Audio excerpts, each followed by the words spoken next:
Thank you very much, and good afternoon or good morning to those of you on the West Coast. Thanks for calling in and viewing today. As Courtney said, I'm going to spend, I don't know, maybe half an hour going through a program update, and we'll take questions, so we can have maybe 15 minutes for questions. In the last 15 minutes, I can go through some slides that are specifically for those types of organizations who might be interested in becoming a Home Energy Score partner. Okay, so next slide. Today, I'm going to be giving you an update on what we have been doing over the last year and a half.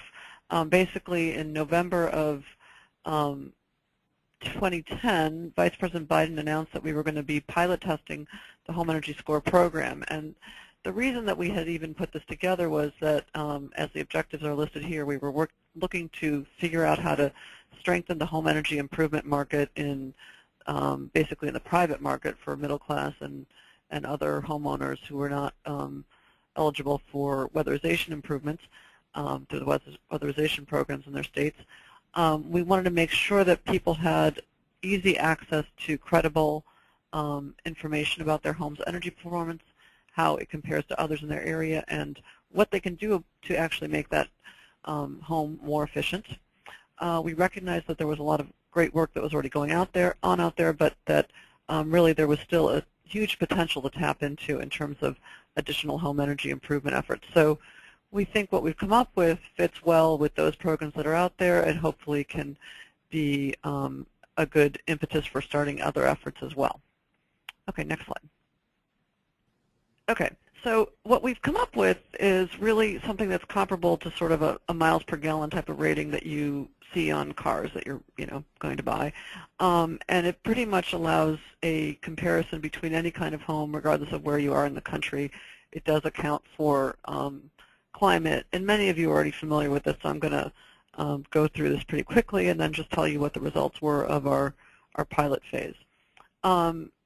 We think it provides a low-cost service that pretty much a qualified assessor can go into your house and within an hour deliver the home energy score. If they're already going into a home for another reason, like to do a home inspection or to do another kind of audit, what we found during the pilots was that it took as little as, or as approximately about 15 minutes extra to add on to that assessment and provide the home energy score.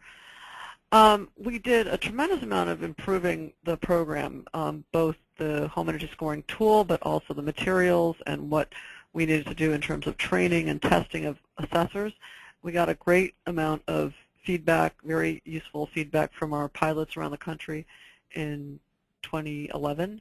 And just last month, we began our first phase of the real implementation of the program around the country with utilities, nonprofits, and others nationwide.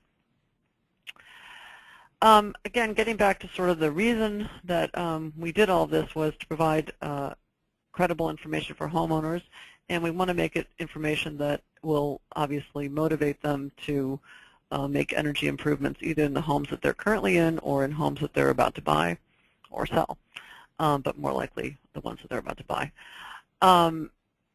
We think that what we learned prior to developing the home energy score was that people really appreciate straightforward, simple information. They want to be able to grasp the information quickly and not be bothered by a lot of detail, although they might want additional detail as background.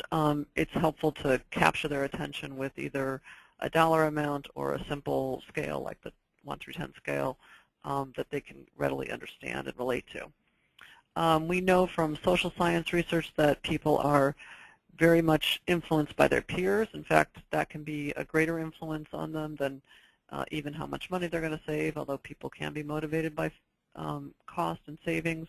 They're obviously motivated by other things, including how they relate to those around them. They do, of course, care about the bottom line, and so we made that a prominent piece of information in the score. And what we found also in our focus groups was that people generally like to see a government seal on the information provided. It gave it an additional level of credibility. So the home energy score hasn't changed much in terms of how it's working, but the type of information and how we generate it has changed, I'd say, pretty significantly since the pilot. So as I said, it's a standardized method for quickly assessing a home's major energy systems, including the envelope. So it looks at your roof, your foundation, your home's windows, walls, insulation, and then the major energy systems are considered the heating, cooling, and hot water for that home.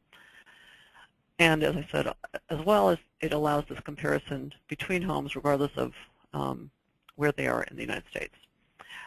We only allow qualified assessors to provide it, and at this point they need to be working under a partnership agreement with Department of Energy, and I'll go through that a little bit in more detail later. And a homeowner, when they get their home scored, they will get the score itself, which is an asset score, meaning that there are certain standard assumptions we make about how people are behaving, which again allows the more apples to apples type of comparison. So we're not looking at how many people are living in the home or how they set their thermostats. We're actually standardizing that across all homes. We give them home facts, which is really a list of the data that was collected about their home and used to score it.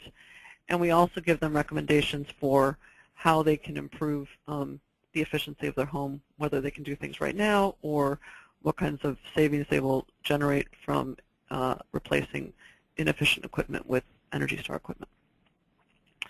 This is the version of the label or score that we used in 2011, and you'll see that there are some changes that have been made when I show you the more recent version. I think it's been updated in a good way that makes it even easier and less confusing to look at. There's just less information. It's a cleaner looking type of picture.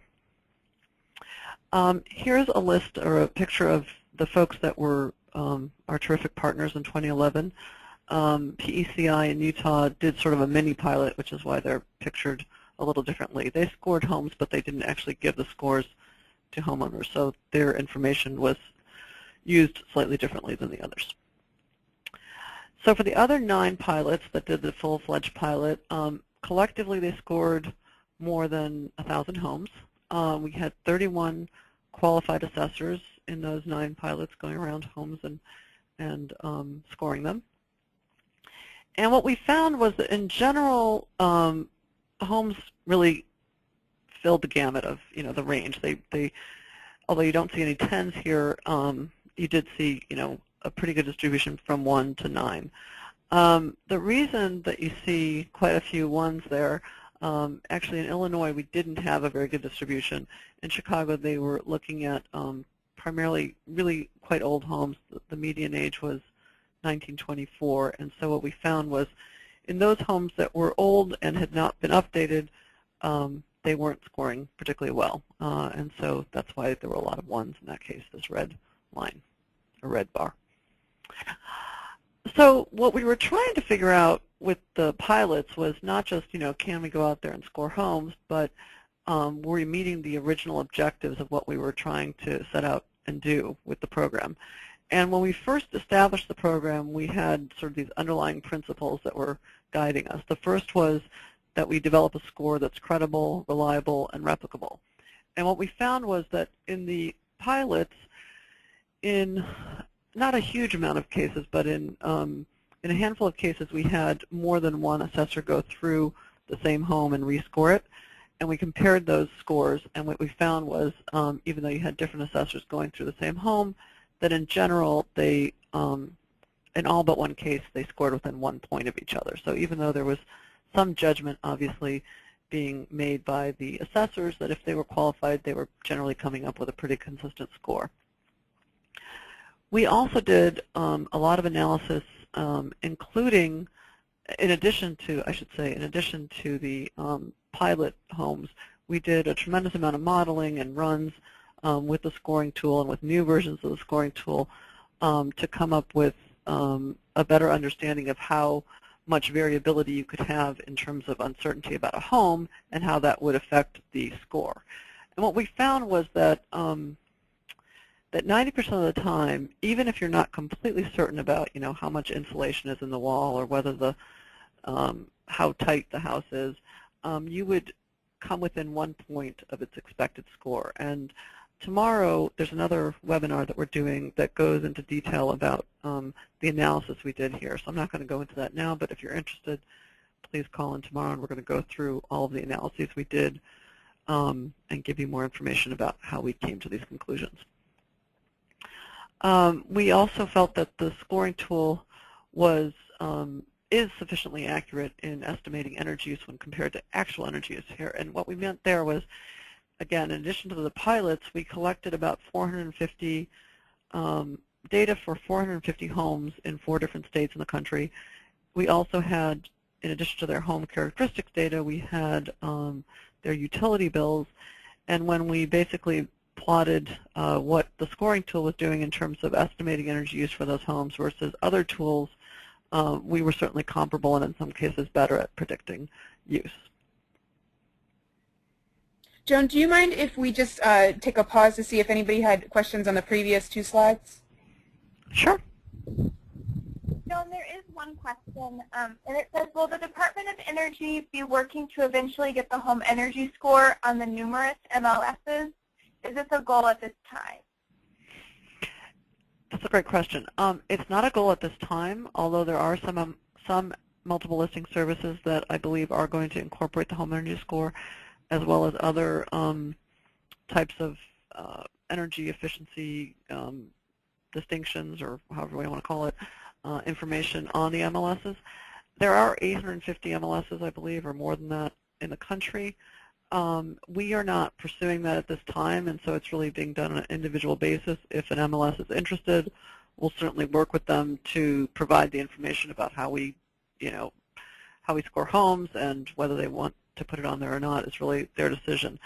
In this next phase of implementation, we are trying to do additional analysis to what we're doing here, what we've done already. And I think that if we continue to feel good about how capable we are at scoring homes and providing that kind of information to homeowners or home buyers, then we might pursue that at a later date. But right now, we're not actively doing so. Although there's a lot of work going on right now, so we're kind of keeping apprised of it because there are a lot of developments going on in the real estate world right now. Okay, so another one of our guiding principles. Joan, I actually have a couple more questions, if you don't mind. Sure. Okay, so another question is, how many homes had more than one assessor go through the home, and where were those homes? Do you feel that was a representative sample? I do not think it was a representative sample in the sense that it was, I don't remember exactly, Eric, maybe you know on the phone how many we retested, but I believe it was only about 25 that were scored twice, and we are going to be doing that further in the next phase. There were 3 different locations that did that. I believe it was Texas, Indiana, and South Carolina, but that's just from memory, and I don't remember offhand if that's right. I believe those were the 3 places that had rescoring going on. So they weren't, they were certainly diverse in the sense that they were coming from in some cases very different climates, in some cases slightly different climates, and they were different kinds of homes, but it certainly wasn't enough to sort of finish the discussion in that area. Okay. And I can talk more about how we'll do that in the next phase. Go ahead, sorry. The next question is, how is the recommended scope of work generated? Is this by the software or through the qualified assessor? Okay, another great question. And I'll show you a little bit later. We do have the 3 parts of the score. There's the score itself, the home facts, and the recommendations.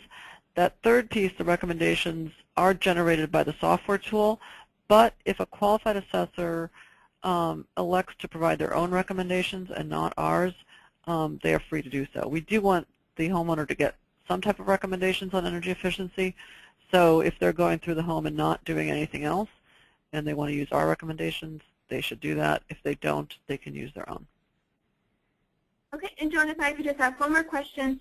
In the comparison phase, was home energy scored compared to simple or EPS? If so, how did it compare? again, great question. If you're not going to be able to participate tomorrow, if you could note that, and I'll figure out a way to get back to you. But just quickly, because I don't want to go into a lot of detail on the analysis since we're doing that tomorrow, we did a comparison of simple, REM rate, and the home energy scoring tool.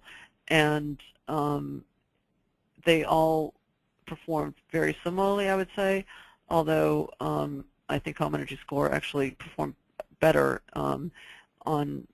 in some, depending on how you want to look at it.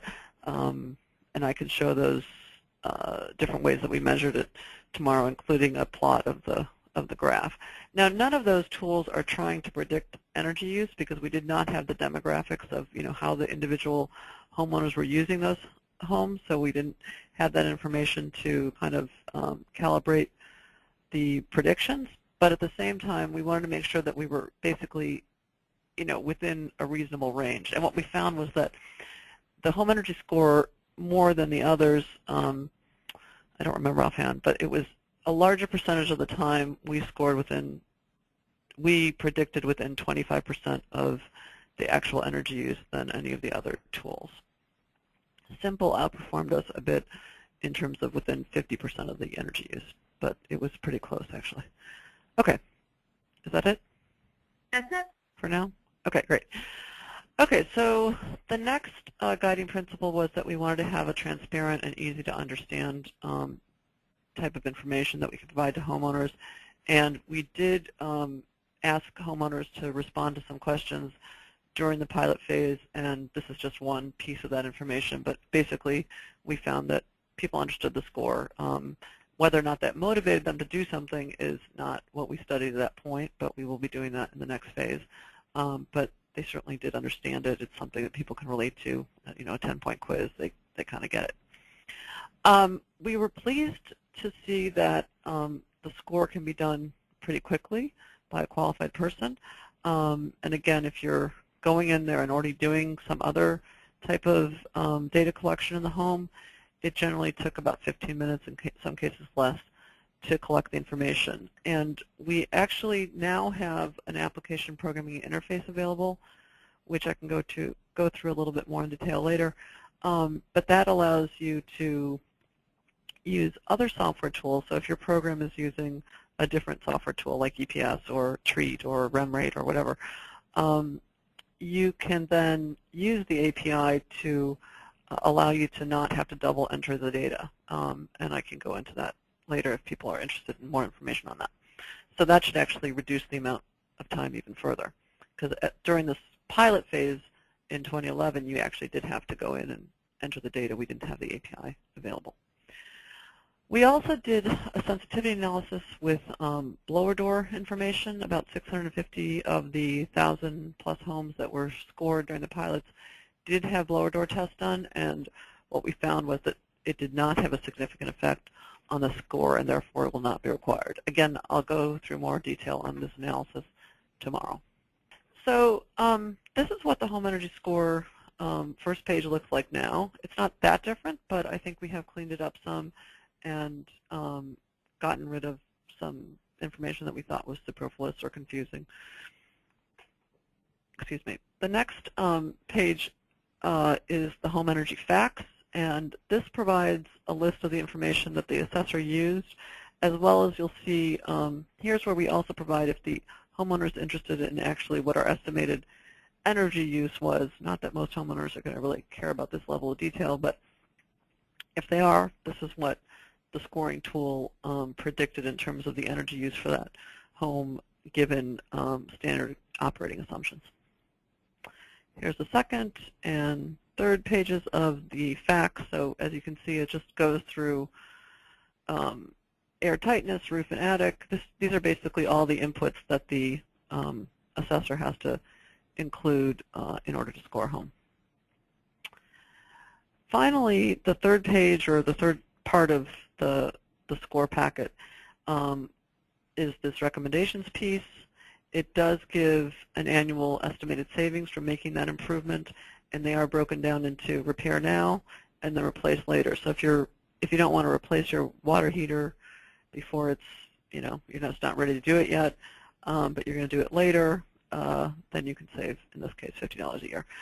And we did improve, I think, the way we were looking at carbon footprints. Before, we used to have, on this page, we had like pounds of CO2 reduced, which is kind of meaningless to most people.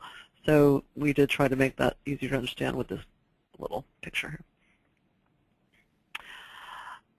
So looking forward now, in this next phase, we actually have, I believe as of today, we have 22 organizations that have signed on to be Home Energy Score partners. You can see them listed here. Most of them are working in, one locality or within a state. We have a couple programs, the ASHI, which is the American Society for Home Inspectors, and INTERNACHI, which is the International Association of Certified Home Inspectors. I always have to remember all the words. ASHI to begin with, and INTERNACHI probably at a later date, will be working across the country with qualified assessors. So we're excited about that possibility to offer the score in additional locations, not just those shown by the dots here. 106 assessors have gone through or are in the process of taking our training and our test, and 34 of them have now passed both parts of the test and can score homes. We did make the test much more rigorous than it was when we were doing the pilots.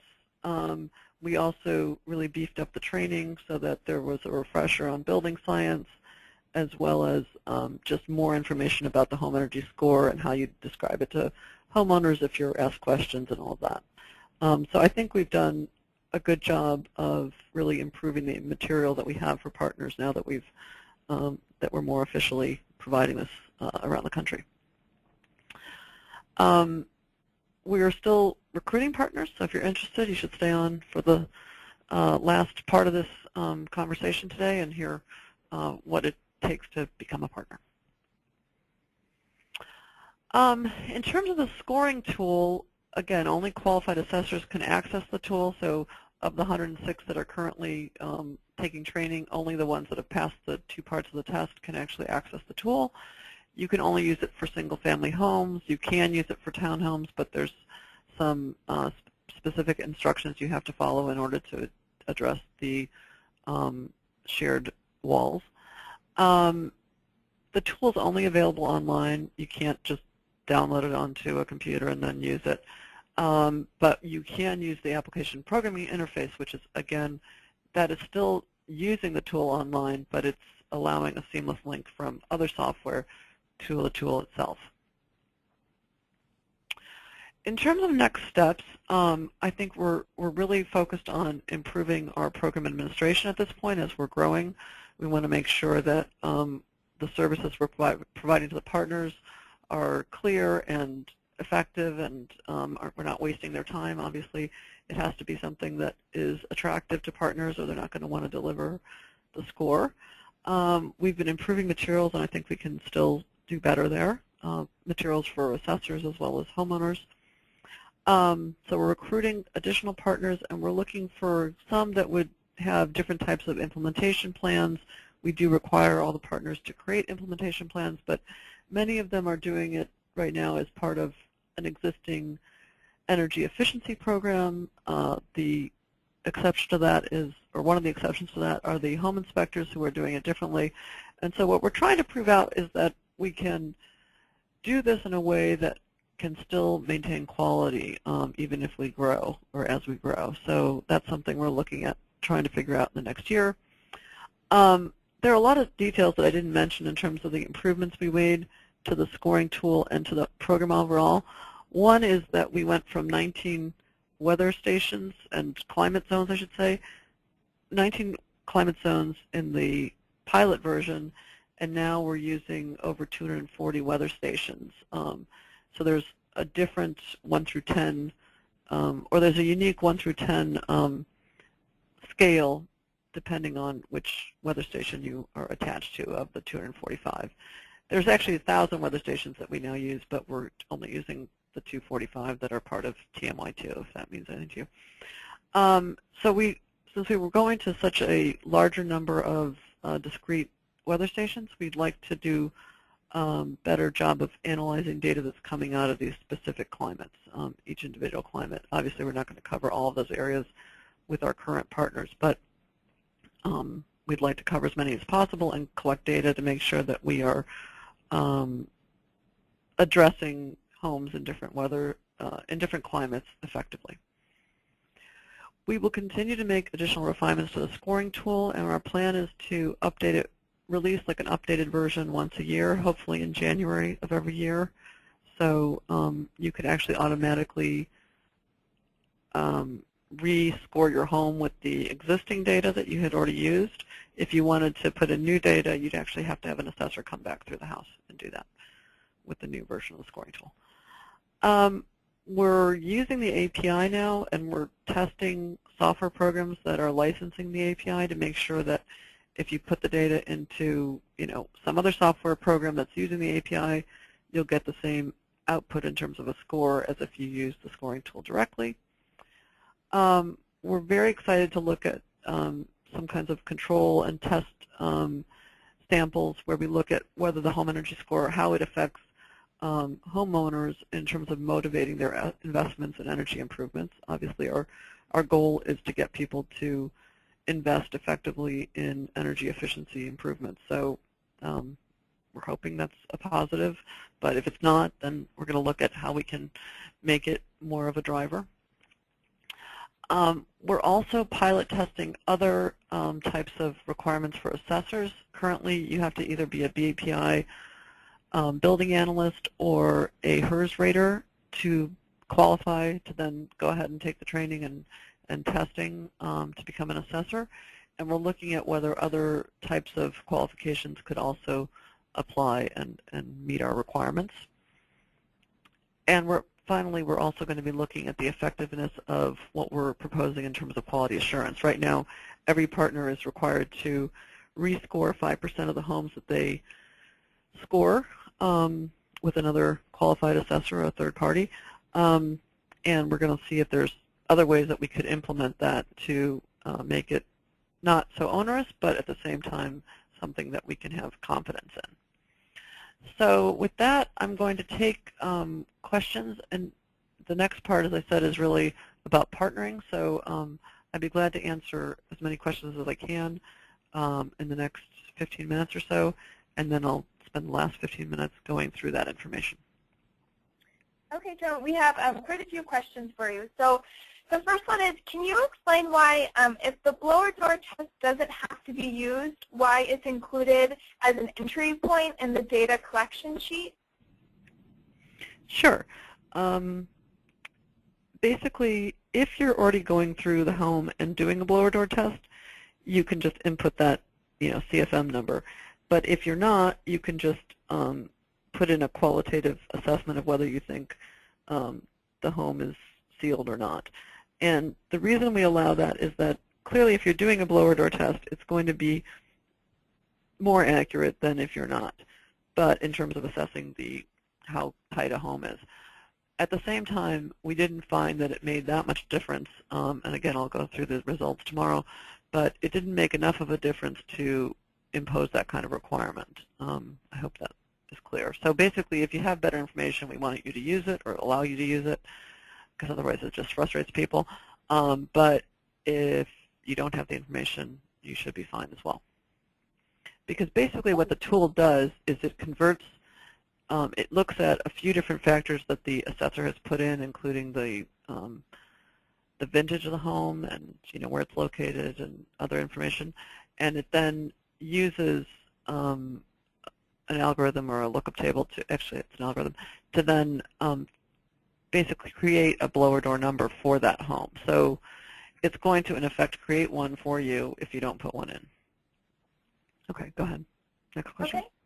Is the score set up to include estimated energy cost and the estimated energy consumption part of the home facts? Can you repeat that? I don't think I heard the question. Is the score set up to include estimated energy cost and the estimated energy consumption part of the home facts? Joan, do you want to go back to the Yeah, let me see. Okay, so here's where estimated energy costs. Okay, well, the cost is implied here in the savings number. So basically, when you go to this first page, this is what's, for this home, it's estimated that it's going to save $3,900 in 10 years, over 10 years if it makes all the improvements that we're recommending. And that $3,900 is based on average utility rates for that state, so in this case, Arkansas. But we don't have it by utility, but we do use the average cost of whatever fuel it is they're using, and then it's divided up based on, you know, which fuel they're using for which part of their home. So when you go to the home energy facts, this would basically be converted. The electricity component would be based on the average, you know, electricity cost in that state. The gas would be based on the average gas cost in that state, and then that would be used to convert this savings number of, you know, how much energy is being saved into a bill savings, which is using that state's rate, as I mentioned. Did I answer that question? I think I answered the first part. I'm not sure I answered the second part.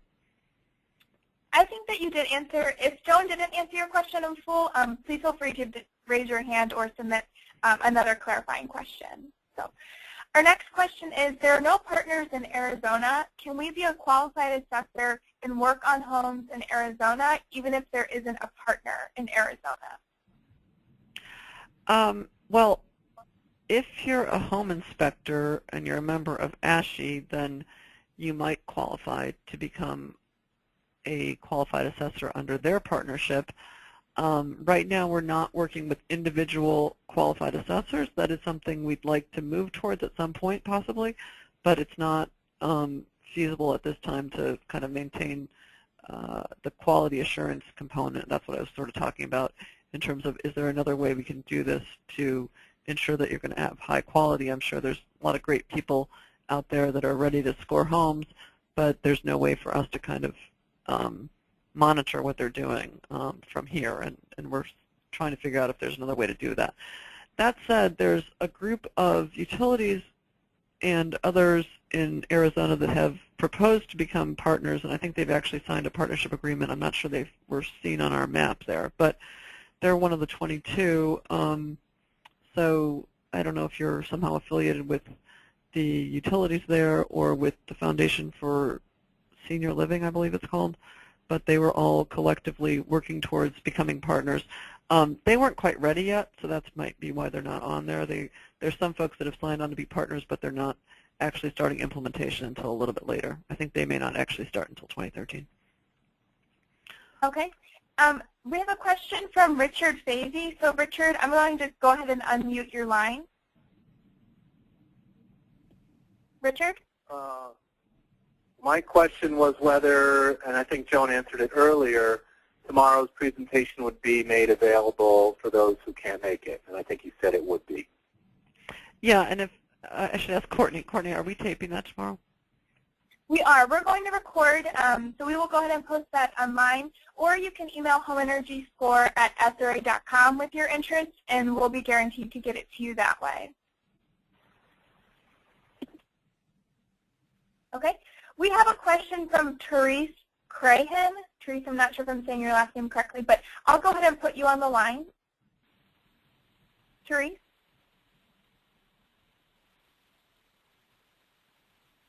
Okay. Therese, it looks like you also submitted a question, so I'm assuming this is the same one. Once scored, do the results become public? If not, how is the information compared to other homes in the area? Okay, another good question.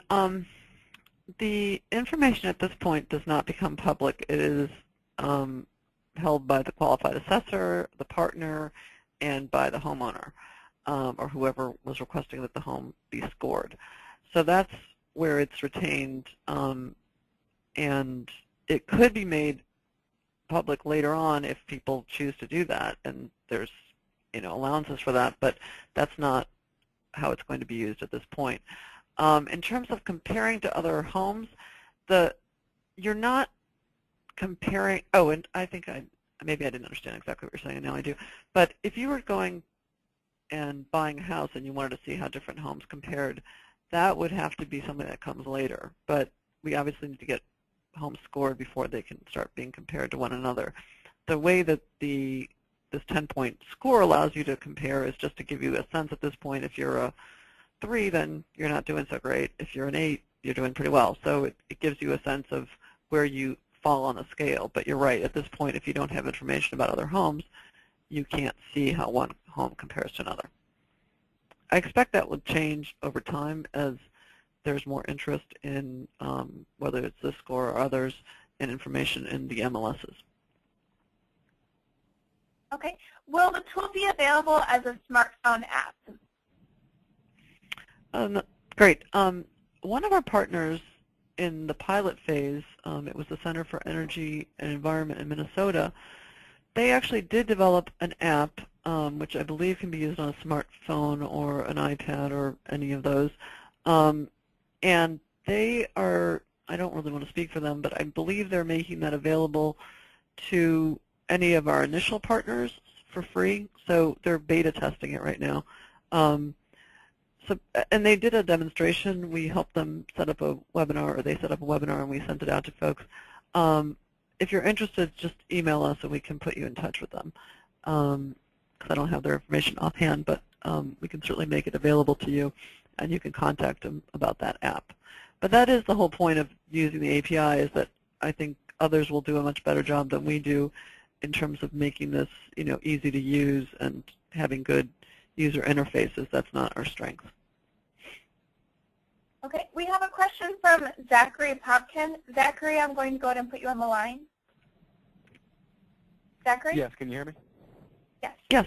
Can you hear me, yes? Yes. Okay, yeah, I didn't really have a question. It was more of a comment. But one of the early struggles I think we've had early on here is being able to effectively include home energy score in our existing marketing materials for our existing energy efficiency program. So I think I've asked this actually at a previous webinar, if there are going to be some marketing materials coming along with home energy score, and I was told that they are going to be coming, but I just wanted to, I guess, reiterate that I think that even something as simple as a logo that we can include on our marketing materials, or even an emblem that qualified assessors can place on their websites or their business cards once they become certified. I think even small things like this would really be a big boost to getting home energy score adopted on a widespread scale. Great, thank you. And I did hear that, I think, maybe from you and others at the conference a couple weeks back from our partners, and I did bring it back to our team, and they're looking at what we can do in that area. I think there's always a tension between wanting to go out there and really market things, but still, as a government agency, we're a little bit cautious, and we're careful about making sure that everything's working properly before we go at full speed ahead with this. So that's probably been our reluctance of doing too much marketing. But I recognize that people obviously need to market it in order to sell it. So we are working on that. Okay. Another question is, the home energy score designed to be an investment grade audit or strictly for homeowner education? It's strictly for homeowner education. It's not an investment grade audit. That said, I think different financing groups look at different kinds of information, but mostly at this point, I think for homeowners, they're looking at the soundness of your your status, in terms of your, they're looking at your FICO score primarily, I think, and your assets and all that. But what I would say is that the one thing that it does show you, although it's not an investment grade audit, it does show you could convert each one of these points on the scale to what is the expected utility bill for that area, for that home, for a home. So a 1 would be using a certain amount of energy per home, per year, I apologize. A 7 would be using a different amount, and it's a linear scale here. So if a partner wanted to convert this scale into what the predicted cost is for that area, they could do so. There would be obviously some assumptions made about the amount of electricity versus natural gas versus other fuels that you'd have to do in order to convert it into that type of scale. Okay. You mentioned assessor qualifications are being reconsidered. Are certified energy managers being considered? I apologize, but I'm not sure who certifies energy managers. Is that a, I don't know if that's a BPI thing. Does anybody on our team know that?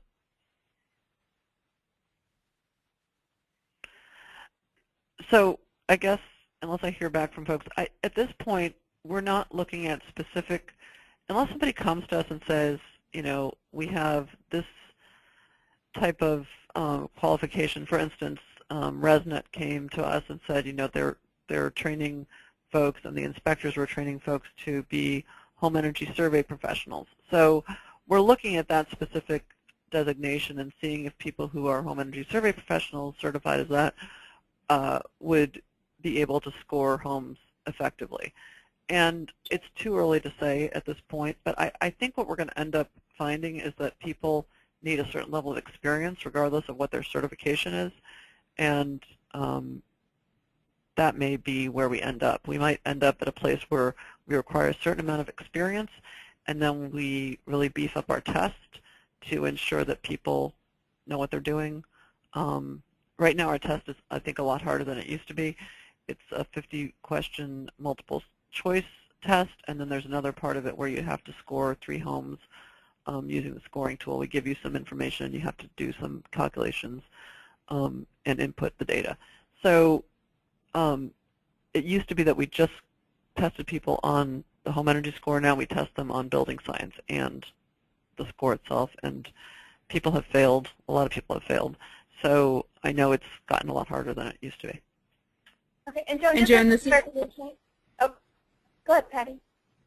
The CEM is with the Association of Energy Engineers, but per your point about the experience, it's also residential energy efficiency specific experience, not just energy experience. That's a good point.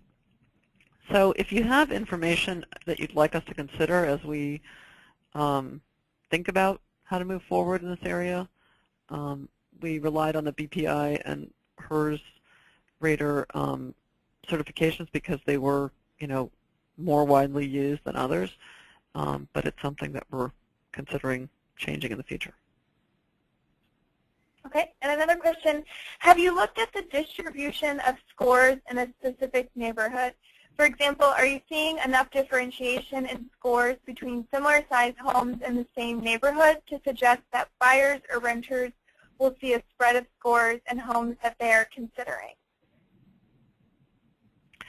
I think I would say that's a conditional yes, I guess, or a partial yes to that question. Basically, we did in the 1,000 homes that we scored, or that were scored by our partners, there was a good distribution, and there, I believe, even among homes that were the same size, there was still a good distribution.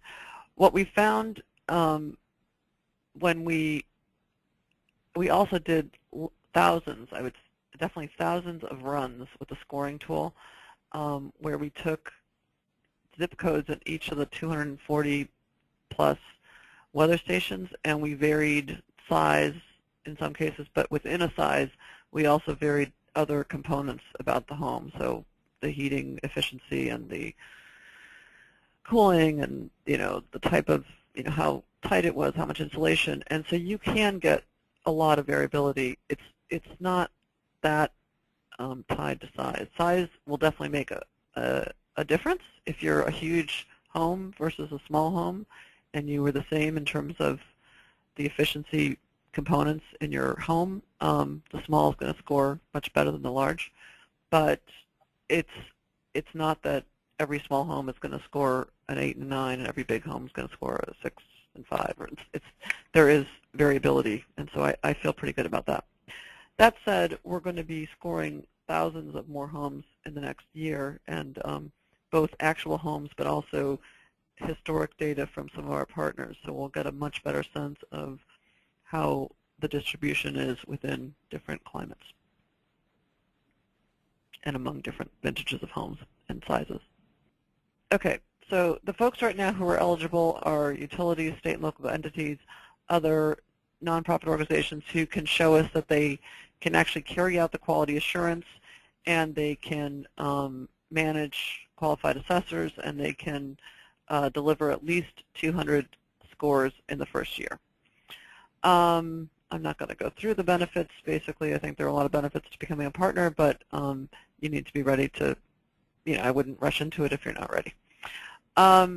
We will provide you with some assistance from our own staff here, our own team who are speaking periodically on the call here, in terms of technical assistance with the scoring tool as well as just getting started.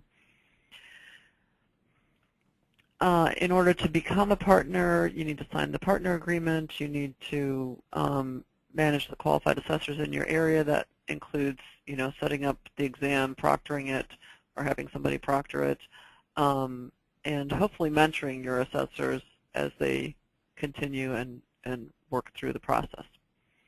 In terms of quality assurance, you need to be prepared to rescore 5% of the homes and then monitor what that data suggests in terms of the effectiveness of your different assessors and whether or not there's too much variability, in terms of the results that are coming back from your quality assurance provider versus your assessor. And we will also be monitoring that information, and we will do our own quality check, what we can do in terms of reviewing data, but I can go into that in more detail if people are interested later. Promoting the home energy score, obviously we have calls with our partners, and we encourage and really strongly encourage them to participate in that. What we found with the pilots was that even if you thought everybody was on the same page, sometimes you found that people weren't because, and you got that only out of these conversations where people were chatting about what they're doing. I already talked about this in terms of the tests and the training and certification levels. So you should contact us if you think that you can meet the requirements. We'll spend some time chatting with you, seeing if we think that you can, and then if that's the case, moving forward with signing the agreement and getting your assessors trained and tested, et cetera, and then eventually scoring home.